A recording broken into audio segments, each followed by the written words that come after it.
माता पार्वती जी के 107 जन्म हो चुके थे। वो मर रही थी, फिर कहीं जन्म लेती थी और भगवान शिव से ही उसका विवाह होता आ रहा था। 108वां जन्म था पार्वती जी का। उधर से भगवान शिव जी क्या करते थे, वो पार्वती जी से इतना प्रेम करते थे अपनी पत्नी से,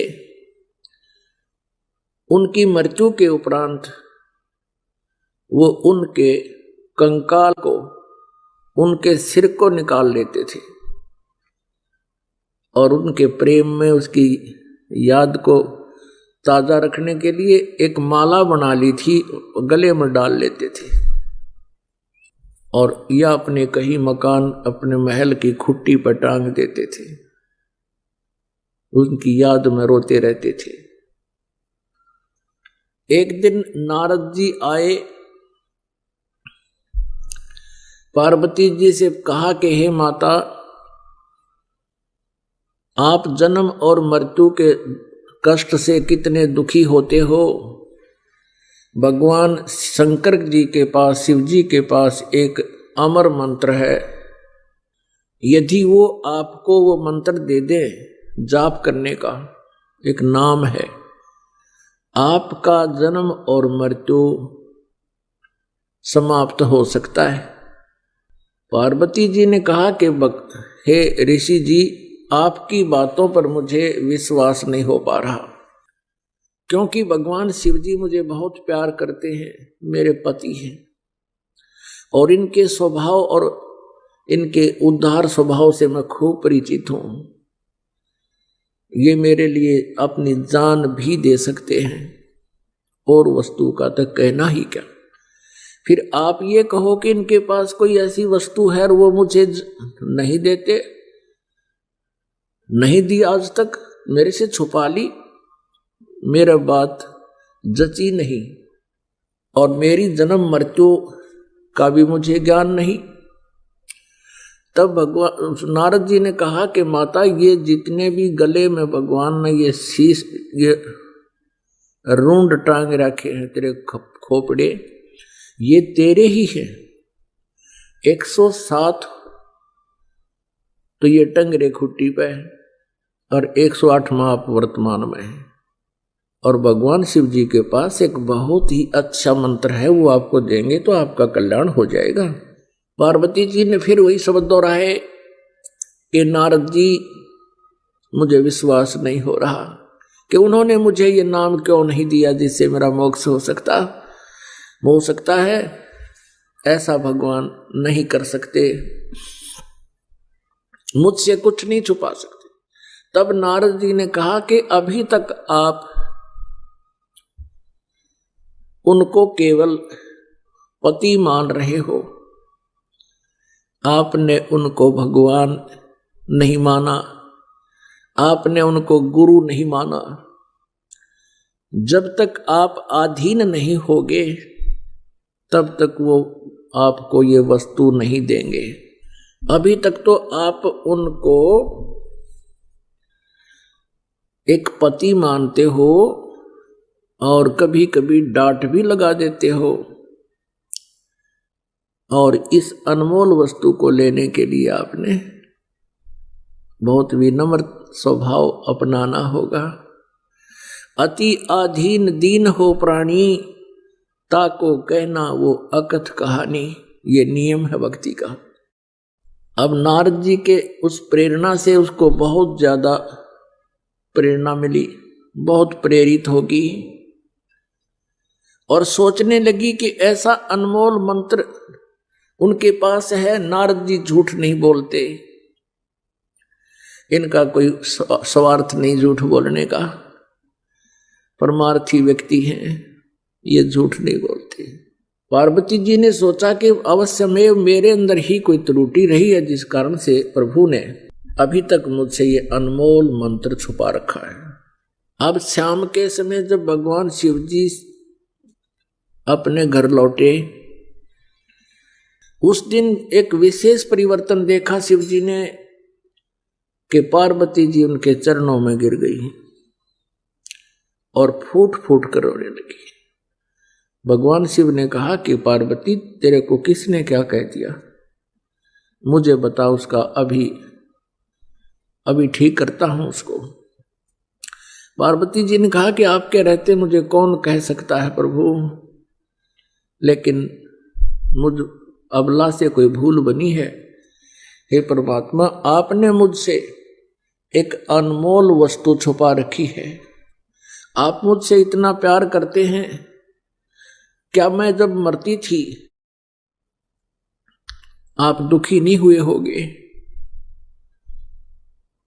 अब नारद जी, उसने शिव शंकर भगवान ने सोचा आज यह कौन सा स्टेशन पकड़ ली है, ये तो कदे ढंग से बात नहीं करया करती, आज ये बोल क्या रही है।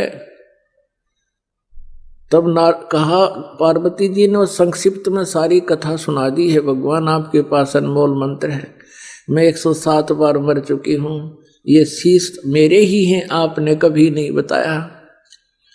मेरे में कोई त्रुटि रही होगी, मुझे बालक समझकर माफ कर दो, मुझे वो मंत्र दे दो। हाँ, भगवान शंकर बोले, पार्वती ये तेरे सतर की बात नहीं, नो बता तेरे को कौन मिला ऐसा भगवान आत्मा, तेरी बुद्धि बदल दी उसने। ऐसा कौन भी दाता मिल गया जो तेरी बुद्धि बदल दी? किसने बताया तेरे तो ये बात? तो पार्वती कहने लगी, नारद जी आए थे और उन्होंने मुझे ये सारी कहानी बताई। अब शिव जी कहने लगे, पार्वती अब बैठ जा, तेरे को सारी मेरी मजबूरियां बताता हूं। अब पार्वती से शंकर भगवान ने कहा कि ये ना सोच के मैं तुझे प्यार नहीं करता था, तू मर जाती थी, तेरी मृत्यु होती थी, मैं बहुत रोता था, टक्कर मारता रहता था तेरे वियोग में। तब पार्वती जी ने कहा कि हे भगवान, और साथ में ये भी शंकर भगवान ने कहा कि ये सभी सिर तेरे, ये जो टांग रखे हमने, तेरे सिरों की माला बना रखी है, जब तक तू दोबारा मुझे प्राप्त नहीं होती थी तब तक मैं इनको देख देख कर रोता रहता था। तो पार्वती जी ने कहा, हे भगवान, आपके पास ऐसा मंत्र जिससे मैं अमर हो सकती हूं, और वो क्यों ना दिया आपने भगवान? मैं मरती ही नहीं, आप इतने कष्ट उठाया आपने। पुणात्मा,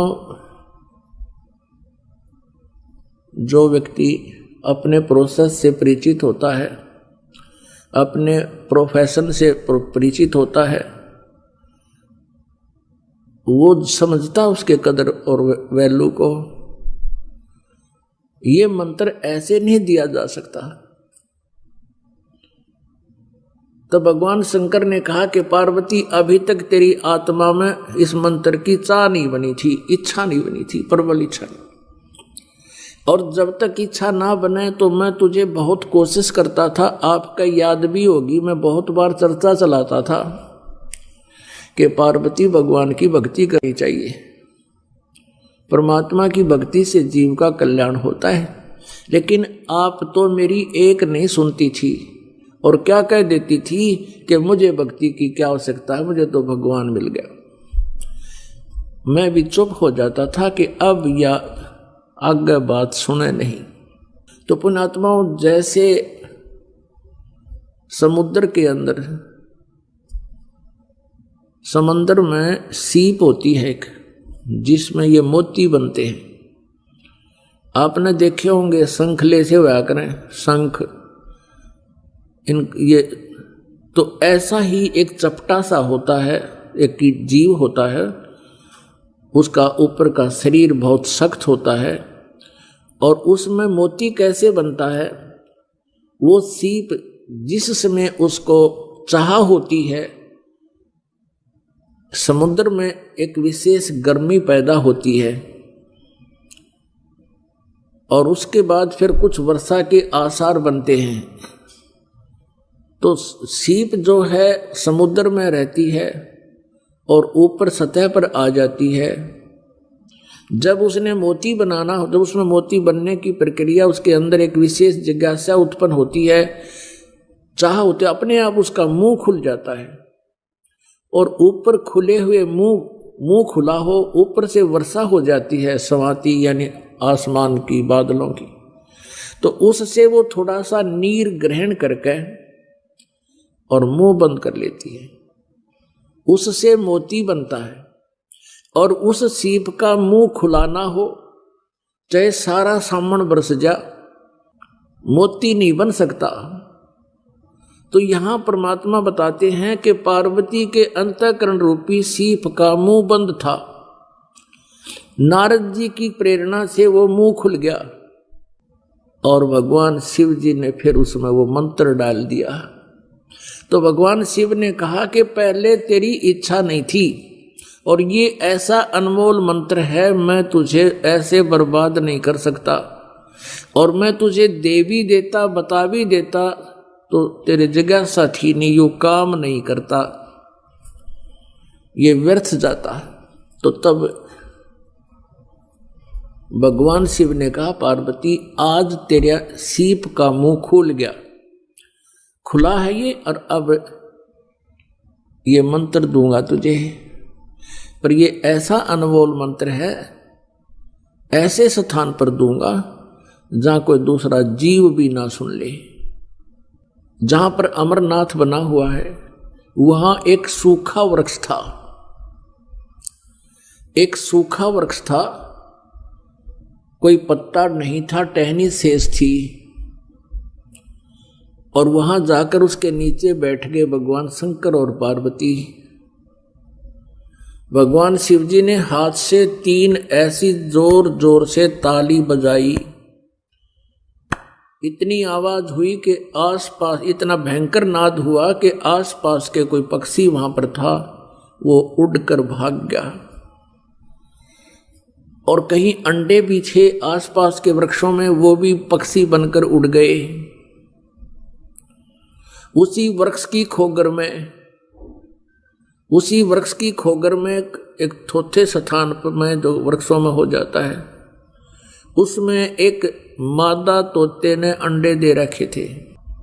जो स्वस्थ अंडे थे वो तो पक्षी बनकर उड़ गए, एक गंदा अंडा था वो शेष रह गया।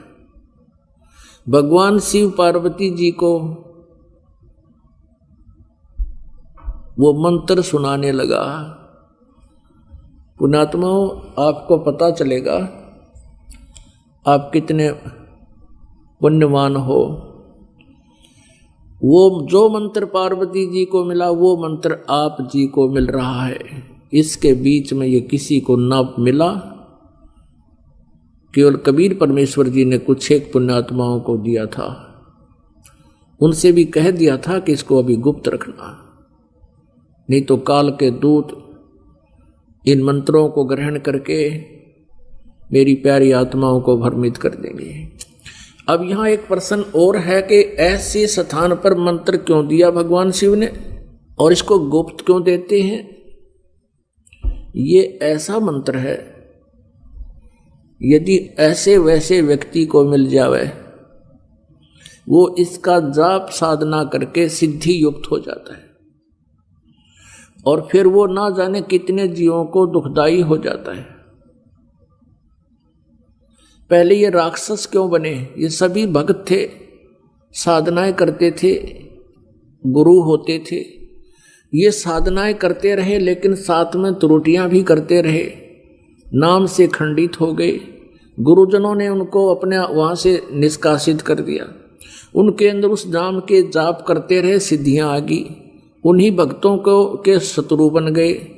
उनके पास भी सिद्धियां, उनके पास भी सिद्धियां, सारी उम्र लड़ते रहे, ना उनको भक्ति आपकी ना करने देते थे। आपने सुर असुरों का युद्ध खूब सुना पुराणों में, और अधिकारी जो होता उसके मुख से सुना हुआ ज्यादा असर करता है। तो वहां पार्वती जी को भगवान शिव ने वो मंत्र दिया।